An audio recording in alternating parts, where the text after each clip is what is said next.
Hello guys, nandito na naman po ako para sa panibagong usapin. So sa video na to guys, pag-uusapan natin guys yung mga trending na stock at saka yung mga dinagdag ko at saka yung halos review na lang din to guys, no. So pasensya nga guys, medyo nalita ko dahil nga naiwan ko yung ano ko, yung router ko sa planta sa pagmamadali pag-uwi. So ayan guys, kung bago lang ka sa akin channel, please don't forget to click Possessional Videos PH at lalo na kung bago ka lang sa stock market guys, check mo lang tong buy signal lesson. So dinidiscuss ko dito yung uptrend, sideways, up, downtrend, kung paano ka mag-entry, paano ka mag-exit, so paano ka mag-position, so paano ka mag-cut loss, no. So check na lang tong buy signal lesson, nasa baba ng description below. So ganun din yung iba guys, lalo tong 10% gain monthly rule at saka yung my earnings loss. So may matutunan kayo dyan kung paano yung mga naging discount ko guys, no, or naging strategy ko. So, wag niyo kalimutan din ang aking page, guys. Ang ating page, yung Possessional Traders page. Pwede kayo dito mag-message sa Facebook page natin regarding stock or magpapa-insight kayo. Pwede kayo magtanong dyan, guys. So, simulan natin dito, guys, sa Yahoo Finance. So, S&P and Dow Jones, Nasdaq, down lahat, pati gold at saka mining. So, ayan, guys. So, I hope mamaya hindi tayo mag-down. So, simulan natin dito, guys, sa Now. So, itong Now, halos review na lang to, guys, no? So, foreign may pumasok. So, dito sa Now, dahil nga dito siya sa 5.08, so I suggest guys, mas maganda, wait nyo na lang muna yung after 15 minutes. Kung just in case makahintay nyo itong 4.83, dito kayo sumalo, mas maganda. Just in case makapag-sell pa kayo dyan sa around 5.2. So, kasi kapag nandito kayo, ang hirap mag-sell sa 5.2 kasi halos break-even pa lang. So, mas maganda 4.83 na lang ang salo nyo na guys. So, next tayo guys. So, ang next natin guys, si MM. Ito. Si MM. So, dito sa MM guys, ang alam naman natin yung POVE, may mga pumasok yan, maganda yung MACD at saka RSI. I suggest na lang guys dito, just in case, gamitan nyo lagi ng 5 minutes chart. Just in case gusto nyo bumili guys, kasi nga, dito ang pinakamagandang salo, dito around 3.31 o 3.32. So just in case gusto mong mag-entry, yan ang pinakamagandang salo. Diyan ka mag-entry around dyan sa mga bottom na to. Double bottom na to eh. Halos triple bottom na ngayon yung guys. So yan lang mga salo mo sa MM dyan kung paano ka mag-entry. So manage mo lang yung risk mo sa buying power mo. So gamit ka lang ng 5% o 10% lang ng buying power mo. So doon mo gamitin sa pag-entry. So bawal all in guys, no? Para madali lang tayo mag-cut loss. So CHP, ayan guys, lagyan natin yung mga news dito sa baba. So, open natin. So, MACD, so wala pang sign of reversal. So, net profit may lumabas. RSI nito, may momentum pa rin. Ayan, so 55. So, ito nga guys, so napapansin ko dito, gumagawa ulit ng higher low. So, ayan guys. So, kung gusto mo mag-entry dito kay CHP, mas maganda, hintay-hintay muna sa 1.5 or dapat mag-close above 1.57. So, ayan dapat guys, no? Para just in case. Long term to guys, no? Walang mahirap laruin to sa chupet guys. So, pang long term talaga to si CHP. So, ayan guys, no? So, medyo yung patient mo talaga dito matetest. Pero actually, maganda yung nito, yung weekly chart nito guys, ni CHP. Ayan, magandang nito, ang weekly na nito. So, naghihintay na. So, given pa rin siya. So, hintay-hintay lang talaga ng tamang panahon. So, yung may inipin, huwag pumasok dito kay CHP. So, next natin si dito. Ayan. So, dito guys, ayan. So, ito guys, yung MACD nito, naghihintay lang din to, no? May momentum siya, pero wala pang sign of reversal. So, kita nyo naman yung mga foreign may pumapasok, lalo na kanina is 6.83. So, MACD niya may momentum pa rin. So, hindi siya bumababa sa 66, 65, around that. So, dito guys, kung mapapansin nyo guys, ang maganda dito kay dito, gumagawa siya ng symmetrical triangle. Ngayon, itong symmetrical triangle, mamaya ang decision nito guys. So, ito mamaya ang decision nito kung saan ba mapupunta ang market. Ano ba ang magiging bias niya. Pero sa akin, ang tinitingnan ko dito, just in case gusto mo bumili, gamit ka lang dito ng 5 minutes chart. Gusto mo mag-entry kayo dito. So, bodega zone lang lagi to kay bodega lang lagi to kay dito. So, ito ang pinakamagandang candle na nakita ko kay dito sa lahat. Itong candle na to guys, no. Ito, so hammer to. So, nag-down siya ng 94 tapos finish ulit siya ng buyers, no? So, ayan. So, kaya bakit nagkaroon ng magandang momentum. So, ito ang magandang sign. So, just in case gusto mo bumili, hintay lang natin kung just in case baka i-retest yung 6 pesos. Pero sa tingin ko, dahil nagkaroon na ng magandang hammer to, parang imposible na bumalik sa 6 pesos to guys kasi hammer na to. Tapos ngayon, ang next target, dapat makita natin kayo dito, mag-close siya above dito sa above 6.35. So magandang pangitain yan guys na kapag nag-close siya above ng 6.35. Tulad ng sinasabi ko guys, yung itong sequence, no, kita nyo, paliit ng paliit. From malaki na to, ayan, lumiliit tong alon na to, ayan, lumiliit na siya. So hanggang sa mag-neutral na lang siya. So kaya nga possible hindi na balikan yung 6 pesos, possible around 6.15 na lang ang balik nito. So ganyang level. So kung just in case bumalik ng 6 pesos o 5.9, bodega lang. Ayan. So bodega lang. So ang iniintay lang natin close above 6.35. Ayan, tapos next itong 6.35, next itong above 6.5. Yun ang magandang iniintay natin. So ayun muna mga close. Basta yung entry level, so abang-abang lang muna kayo sa mga pullback, gamit kayo ng 5 minutes. So pwede nyo gamitin itong 6.17. So possible niyang i-retest yung 6.17 guys, no? So manage nyo lang yung risk nyo. So madaming catalyst din dito na mga kasama sa holdings niya. So C. So alam naman natin to si C, guys, no? Under niya si PNX. So ayan guys, PNX ito guys, no? So MACD, so sign of reversal na rin. Makita mo naman pumasok yung mga foreign. So ito, RSI overbought na rin yan, pero disregard natin yan dahil may volume at saka may mga good catalyst C. So tulad yan, ang maganda sa kanya guys, nabasag niya itong 5.8. Ngayon, ang just in case gusto mo mag-enter dito, hintay ka lang sa pullback ng 5.8. So ang possible ang mga maximum nito 5.5 ang pullback. Guys, no. Just in case, pero nakikita ko maganda rin kasi talaga guys yung yung catalyst niya, kaya possible magtuloy pa ulit to. So ang next resistance diyan guys, itong 6.09. No, 6.09 or yung psychological resistance 6 pesos. So mag-close siya above 6 pesos, maganda ang mangyayari kay dito. So ngayong week na to kapag nag-close above 6 pesos. So yan ang kaabang-abang guys kay C. Dito pala na pag-uusapan. Kay C, yan ang maganda kaabang-abang kapag nag-close siya above 6 pesos. So next tayo guys. So halos review na lang tayo guys, no. So next natin si MPI. Ito si MPI. So review na rin din to si MPI guys, no. So alam natin po net foreign may pumasok. So ito guys, dahil nagkaroon siya ng doji, so just in case gusto mo mag-entry, abang ka lang next ng confirmation mo kasi baka magkaroon ulit ng ganito. So after 15 minutes, tingnan mo. So mas maganda kung sasalo ka dito sa around 3.87 or 3.9. Yan ang abang mo para just in case kung gusto mo mag-entry. Pero kung just in case mababasag to, dito ka na lang mag-entry sa 4.10 na dapat may magandang volume yung pagbasag sa resistance. So next tayo guys. So SMPH. So review na lang din to guys si SMPH.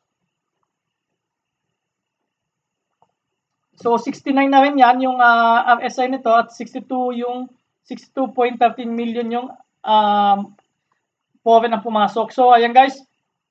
So nandito pa lang siya, dinidiscuss na natin to. So kung bago ka lang sa akin channel, reviewin mo lang yung ibang mga previous chart natin, yung insight natin sa mga previous week.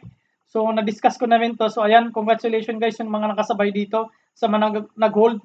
So dito ka lang guys, hold lang dito guys. So sakyan mo lang dito. Kung wala ka pang entry dito, so I suggest mga 5% lang ng buying power mo. So baka mamaya bumalik. So mas maganda, hintayin mo na lang itong breakout sa 32.11 sa resistance. So bago ka pumasok para mas maganda, para safe kasi baka mamaya mag-retest ulit dito sa 30.30. So ayan guys, no. So next natin si ALLHC. So ayan guys. Si ALLHC guys, may foreign siya pumasok. Kitang-kita niyo naman guys, ang dami oh. So Malapit na rin yung pag-sign of reversal ng MACD. Ang ganda niya ng ang ganda ng RSI o balik niyan. So ayan guys, so ito kapag na-discuss na rin natin to, hold lang sa may mga meron nito. Ngayon kapag wala, abang ka na lang dito sa 2.8, baka mamaya mauntog at bumalik. No, so kapag may hawak ka nito, medyo aware ka lang, baka mamaya mauntog sa 2.8. So maging aware lang kayo. So mas maganda niyan, breakout ng 2.8, may volume. So yun ang mga entry mo kasi just in case bumalik, possible i-retest tong 2.6.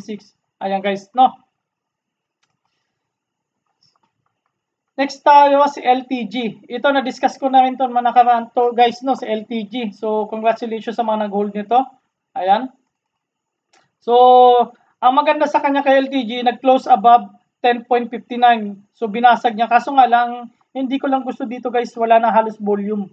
So medyo ingat kayo dito guys, no, baka mag profit taking na yung iba. Or mas maganda mag consolidation siya dito or sideways above 10.9 o 10.6 dito sa area na to. So para next resistant basagin yung 12 pesos. So kapag nag-consolidation nyo sa 10.59 o 10.6, dyan yung maganda yung mga buy, mga 5%, 10%, laruin mo lang muna. So hanggat wala ka pang magandang position. So hold lang sa may mga meron nito kapag kaya pa. So next natin si ATN, lumipad din to sa ATN, no? Ayan. ATN guys, so ATN overbought na rin to guys, no? So extended masyado to. So medyo ingat lang din to guys, no, kay ATN. So kung gagamitin natin siya ng pivot retracement guys, gamitan natin ng pivot retracement to guys si ATN, ayan. So just in case kung pagsasalo ka, so ang high nito 5.9. So ayan guys, niretest niya yung 0.82. So mas maganda abang ka lang dito sa 0.76. Ayan, 0.76. Or kung gusto mo medyo safe ka, dito sa 0.72. Ayan guys, yung mga pag-e-entry mo. Yan ang aabangan mo para just in case. Kapag dito mag-pullback dito, mag-retest dito sa 0.57, 0.5 or 0.72, kaya mo i-sell sa mga 0.82. Or kung 0.76 mag-retest, kaya mo i-sell dito sa mga 0.84. Ayan guys, no. So, alam mo kung paano mo siya ibebenta. Hindi lang po salo. Next natin si BPI. So, na-discuss na rin natin to. So, ano lang to lagi si BPI. Bodega lang din dito si BPI guys. So, position lang din to. Mas malapit sa 66 pesos, mas maganda. So, bodega lang yan guys sa BPI. Next natin si EW. Ganon din to si EW. So, halos review na lang din natin to. So, EW guys, bodega lang din to.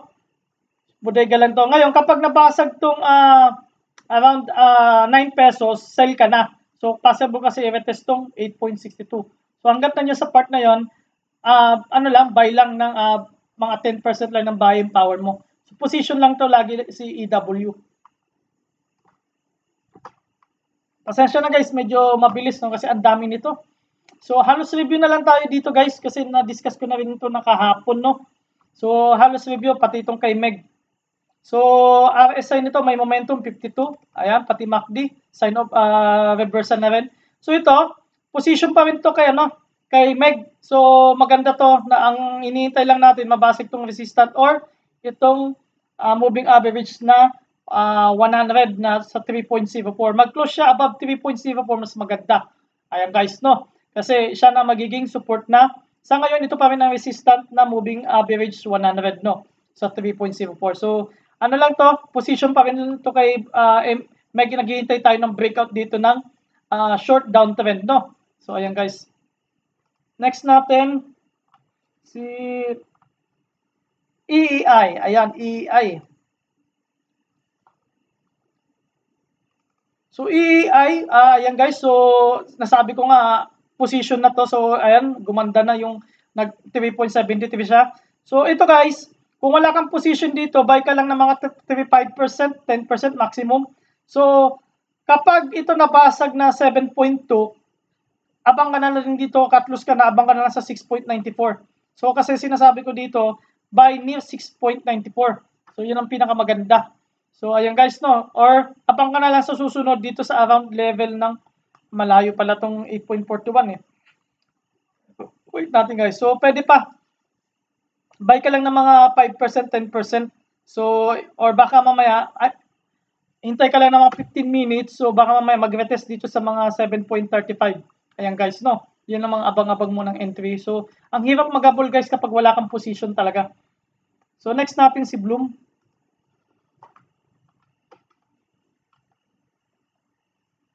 So, si Bloom ito guys. So, medyo gumaganda yung, kahit nagkaroon tayo ng GCQ, pero dahan-dahan na binubuksan talaga yung, yung Metro Manila. So, ayan guys, no? So, ito guys, dahil ganito yung candle ni Bloom, medyo wait ka lang ng confirmation kasi baka mamaya pumula. So, medyo nagkaroon ng hangin man, parang ganun, hangin man o shooting star, no? So, medyo ingat muna, mas maganda, buy near 7.18. Ayan guys, so manage mo lang yung risk mo. So, next tayo, DMC. Ito si DMC, bodega lang din to. Position lang to guys si si DMC. So near 4.18 lang entry. Near 4.18. So mga around na 4.24, 4.2 mas maganda. So ano lang to, position lang to guys si position lang to si DMC. More position lang to muna. So naghihintay tayo ng pagtaas niyan. So, possible this week or by next week. Next natin, si IRC. So, ganito rin dito si IRC. Position din to guys si IRC, no? Ayan. Hanggat malapit sa 1.34, position lang lagi. So, ang ganda ng pag-retest nito sa EMA 10 sa 1.36. Ayan, no? So, mga ganyan, malapit sa 1.34, buy. Ayan, guys. Kapag nabasag yung 1.34, sell. So, SECB. So, bangko pa rin to. So, halos lang to, review. So, ito guys, bodega lang din to kay SECB. So, may momentum na. So, hintay lang, may confirmation ng next candle kasi nagkaroon na siya ng doji eh. So, hintay lang next confirmation ng candle. Kung pula, hintay-hintay ka muna dito sa mga 92.36. Ayan. Pero kapag nag-green, ayan, buy ka lang ng mga 5% ng buying power mo. So, long term to guys si SECB ha. Ayan guys, I hope na nakakasabay kayo guys kasi halos review na lang din to. APX. Si APX. So, tumataas to guys no dahil sa oil. So, sa APX guys, mas maganda, I suggest guys no, maghintay na lang kayo muna dyan sa 2 pesos. So, support level, ayan. So or dito sa 1.94. So, halos i-retest nyo yata itong 1.94. So, hintay-hintay lagi kayo ng bounce bago kayo pumasok kay EPX. So, gamit lang kayo ng 5 minutes chart, guys, para alam nyo kung paano kayo mag-entry. Kasi mahirap pasukin to, nasa taas, oh. So, ang maganda, nasa 2 pesos ang abang lagi. 2 pesos ang abang, guys. Kasi dito sa, 1.95 medyo malabo, oh, ang dating. So, 2 pesos ang abang. Kapag napasag ang 2 pesos, abang ka dito sa 1.85. Ayan guys, kay APX. Next natin, si SCC. So, SCC halos 2 weeks ko na rin to na nadi-discuss guys, no? Halos review na lang to. So, ayan guys, close above 11.8. So, I hope dito siya mag-consolidation muna sa 11.8 bago bumira. Kasi ito guys, si SCC undervalue as per doon sa kay Call Financial, no? Check nyo lang to guys. So, mag-consolidation niya sa 11.8, buy ka lang. Ngayon, kapag nag-close below 11.8, abang ka dito sa 11 pesos, no? So, ayun lang guys, yung mga entry level mo. So, AGI, ito. Si AGI, undervalue rin to guys. So, na-discuss ko na rin to, near 7 pesos, bodega. So, ayan, no? So, medyo niretest niya yung 7.09. So, ayan guys, baka check nyo lang ulit, baka i-retest ulit yung 7.09, dyan yung entry mo or dito sa may level ng malapit sa 7 pesos. Para just in case, kung dyan sa 7 pesos, check natin, dyan, kung pwede mo pa i-sell to 7.25, so pwede mo i-sell sa 7.25, no? Sa 3.28% yan guys. So, So, kaya dapat dito 7 pesos bodega lang malapit. So, undervalue rin din to, kaya maraming buyback yan guys, no? Next natin, si Pigold, ito. Ito si Pigold, request din to, no, kahapon din to. So, na-discuss ko na rin to. Dito si Pigold guys, ano to oversold na to guys eh. So, ayan.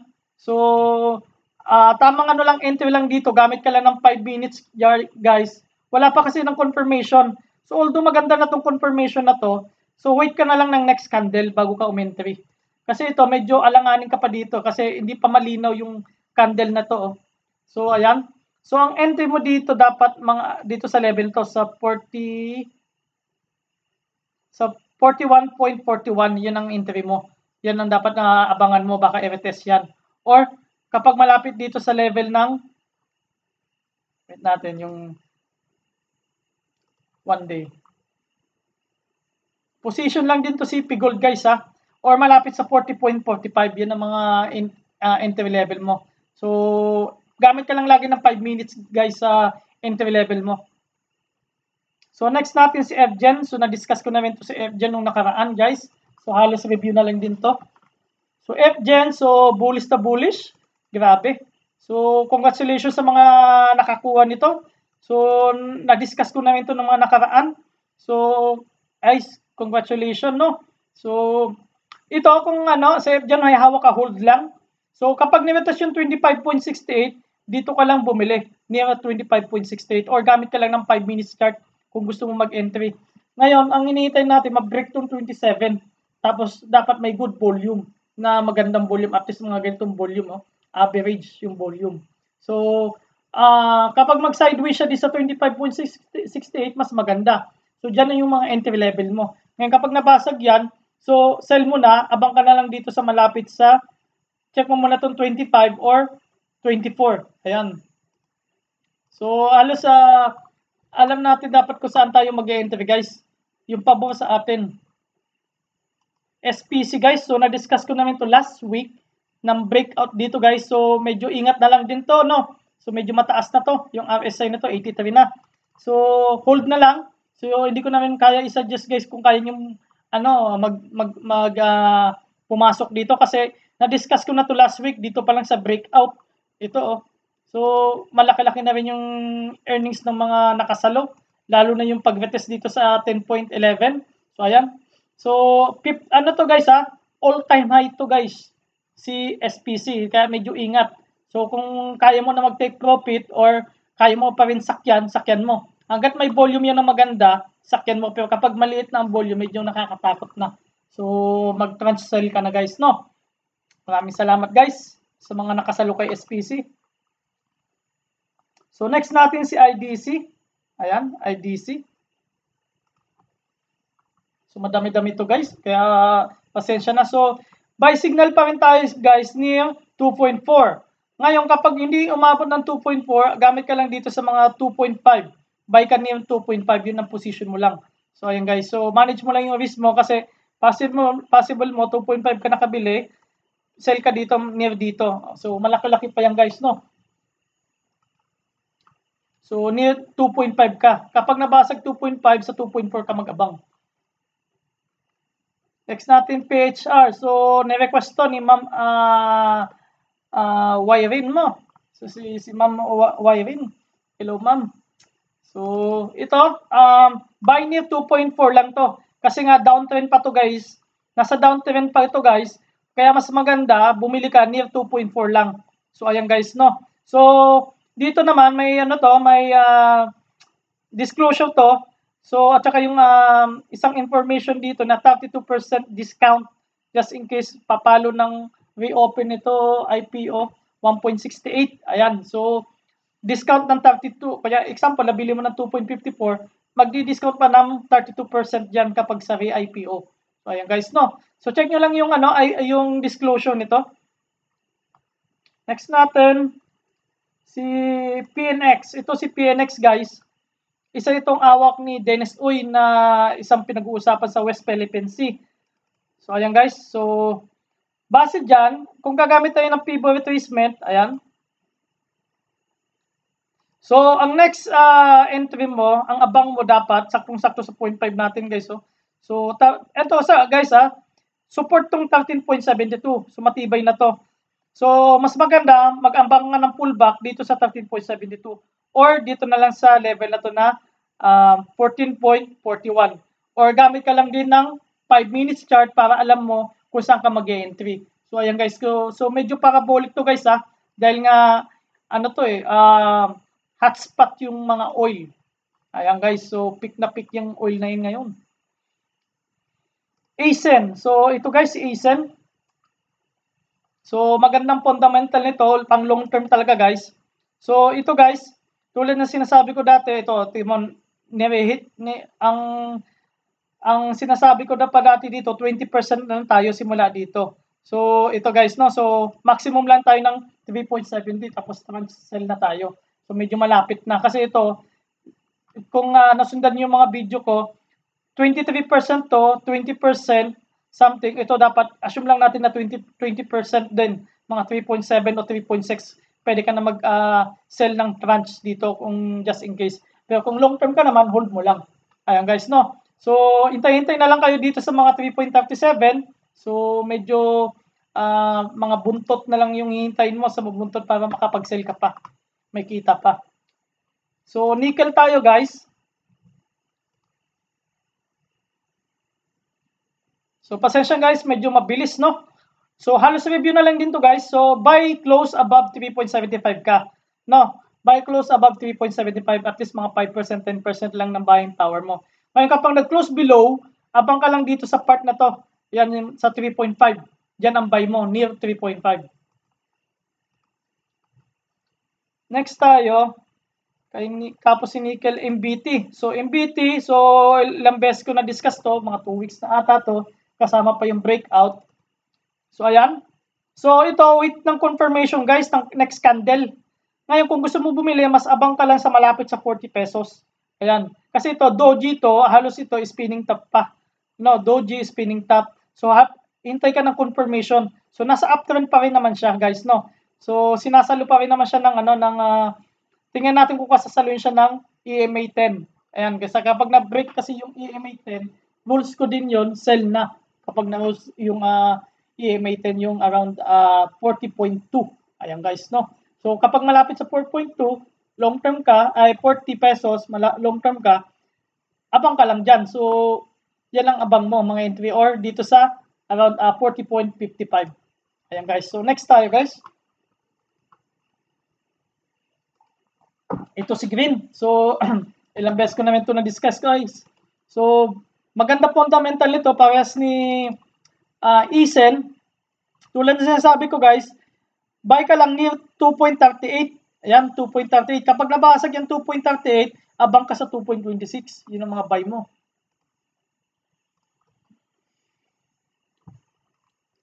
So, MRC. Si MRC guys, ayan, discuss natin to. So, may nag-request pa rin ito. So, si MRC, mas maganda guys, abang ka sa 0.35. Ayan, abang ka lang sa 0.35, malapit dyan, yun ang buy mo. Or kapag nabasag yan, dito ka sa 30.3409, yan ang abang mo. Ayan, o 0.34, para makapag-sell ka pa sa 0.36. Example, makabili ka pa dito sa 0.34, 0.36, makapag-sell ka, ayan, medyo malaki pa yun, 7%. Next natin, DNL. So, ayan guys, congratulations guys sa DNL, may hawak nito. So, breakout. Ayan guys.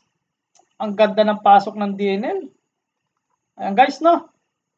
So, DNL. Ganda ng breakout, to. So, next resistance, 6.15. Kapag mayroon ka nito, hold lang. Ngayon, ang abang mo dito, kung gusto mo sumabay, abang ka lang dito sa 5.65. Ayan, 5.65. Baka i-retest yung 5.65. So, or kung kaya mo naman sabayan itong 5.85, ang ano mo lang, ang buy mo lang dyan, mga 5%, 10% maximum ng buying power mo, tapos gamitan mo lang ng 5 minutes chart para makita mo kung saan yung entry. Paghanap ka ng mga dip, yung bottom niya. So, nagiging support sa 5 minutes, yun ang abangan mo. Next natin si Meralco. Ayan. So, halos si Meralco, ito guys, ano lang to, halos review na lang to guys, no? So, si Meralco, buy near 280, ano? Or dito na lang sa level na to, itong 284, near 284 buy ka. So, ayan. So, kita mo, ang ganda ng retest niya dito. So, next candle, wait ka sa next candle nito. So, baka mamaya retest pa itong 284 na to. Ayan guys, no? So, long term yan guys, mabagal yan. So, medyo, ano yan mahaba, dapat pasensya mo dyan. Ito guys, si JFC. Congratulations guys sa mga nakasabay kay JFC. So, ayan guys, so breakout. Ang ganda sa 154. So, na-discuss natin yan guys dito, oh. Diba? Sa, ayan, no? Diyan pa lang, na-discuss na natin yan guys. So, congratulations guys. So, ina-expect natin na magkaroon siya ng sideways muna dito. No? Kasi, ano to, blue chip to guys, na mabagal to. Ngayon lang to, nabigla lang to siguro to. So, wala naman magandang good news, no? So, ayan. Next, ang resistance nito, 166. So, minor resistance lang naman yan. So, major resistance, 183 guys. So, medyo mahaba-haba pa yan guys. So, kaya, hold ka lang dito. So, 7% yan. Pagdating dito sa major resistance, 18% pa yan guys. So, hold ka lang dito. Buy ka lang near 151. Ayan, 151 guys, no? Kay GFC. So, kung bago lang sa akin channel, lagi mo antibayanan guys yung mga insight ko sa mga screening. So, madalas ako mag-screen ng stock. Next natin si AC. So, last tip tayo guys. Si AC guys, ano to, position lang to guys ha. Si Ayala Corporation. So, position lang to. So, buy lang near 687.44. Buy lang dyan. So, hanggang ma-breakout na natin to. Position lang to guys. Long term to si AC.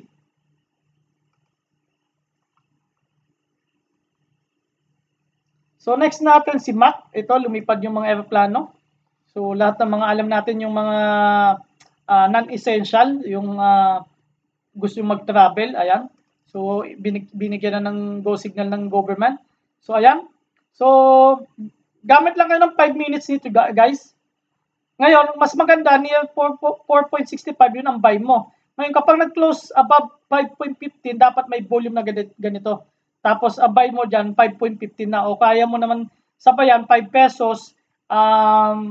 Sa reopen, set ka ng 5 pesos, pero mga 5% lang o 10% lang ng buying power mo. Ayan guys, no? Kung gagamit tayo ng 5 minutes kay Mac, so maganda na to, oh. So magkakaroon ng mga, ito ang magandang buy dito kay Mac, dito sa level na tong 4.78. Ayan ang buy. Buy near 4.78. Ngayon, kapag lumusot, 4.65 ang buy mo. Ito, next natin and last natin, si Tech. Ayan. Si Sertec. Si Sertec, guys, position lang din to, no? Sertec. So, Sertec position lang din to. Buy near, ano to? Buy near 5.08.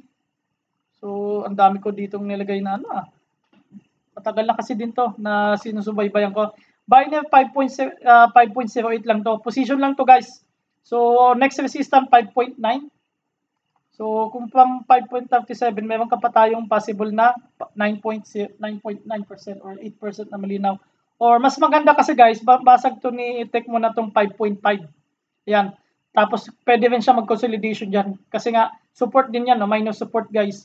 Minor resistance, sorry. Dating minor support, ngayon minor resistance guys, no? Dapat mag-close above siya 5.5 para gumanda na si Tech. Ayan guys, I hope guys, may na-share ko yung idea sa inyo guys. So, don't forget to like guys ang ating page at ating channel. Thank you.